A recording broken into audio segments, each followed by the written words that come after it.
Olá, pessoal. Vamos dar início agora a uma aula de diluição de soluções. Diluição de soluções é um conteúdo muito tranquilo. É uma coisa que está no nosso dia a dia, tá? Todo dia a gente faz, quase todos os dias a gente faz uma diluição em casa e muitas das vezes a gente nem sabe disso. O que vem a ser diluição de soluções?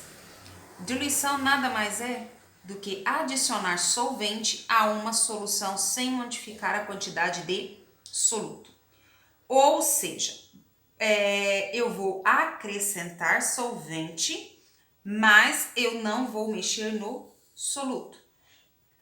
Lembrando, quem é soluto, quem é solvente? Soluto, lembra que é o componente em menor quantidade. E solvente é quem está em maior quantidade, com exceção da água, lógico. Então, diluir alguma coisa indica eu acrescentar mais solvente, mas no soluto eu não mexo. Então, eu mudo somente o solvente. Se eu estava fazendo, por exemplo, se eu tinha, por exemplo, uma solução de água com açúcar, para que eu faça uma diluição, a água é solvente, o açúcar é o soluto. Então, para fazer uma diluição, eu vou acrescentar um pouco mais de água, mas eu não vou mexer na quantidade de soluto, tá? Em uma diluição, a quantidade de solvente e o volume da solução aumentam, enquanto a quantidade de soluto permanece sempre igual. Então, se eu vou mexer na quantidade de solvente, e se eu vou mexer no volume da solução, o que vai acontecer? A concentração da minha solução, ela tende a diminuir, tá? Ou seja, se eu acrescentar solvente a mudar o volume da solução, essa concentração, que é a quantidade ou a relação, que foi o conteúdo anterior, que é a relação entre a quantidade de soluto dentro da minha solução, ela vai diminuir, porque eu vou ter a mesma quantidade de soluto, mas eu vou ter uma solução maior, tá? Então, essa concentração vai diminuir. A diluição, então, é um processo constante que a gente vê todos os dias. Agora é importante isso daqui, a gente tem que tomar cuidado, porque às vezes quando você fala em diluir alguma coisa, o menino vai te exemplificar e ele fala para mim uma coisa que não é diluição, e sim é dissolução. O que seria uma coisa e o que seria outra? Se eu pegar, por exemplo, um saquinho de suco, coloquei ele numa jarra e eu vou e coloco a água junto.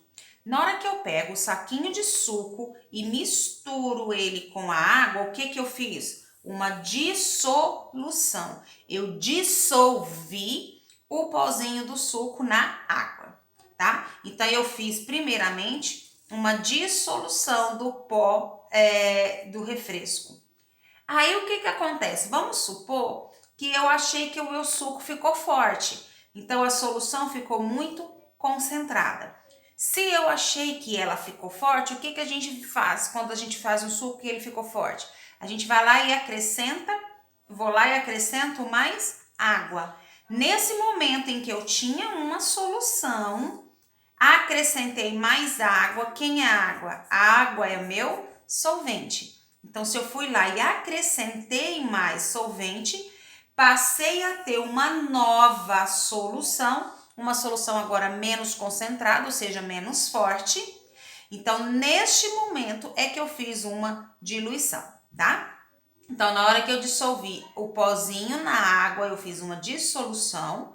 Na hora que eu peguei aquele suco forte e acrescentei somente água, não pus mais pó, acrescentei somente água, aí sim eu fiz uma diluição, tá? Bom, agora vamos entender o processo da diluição em si. Para entender a diluição, primeiramente nós devemos conhecer a solução inicial para depois a gente pensar na solução final.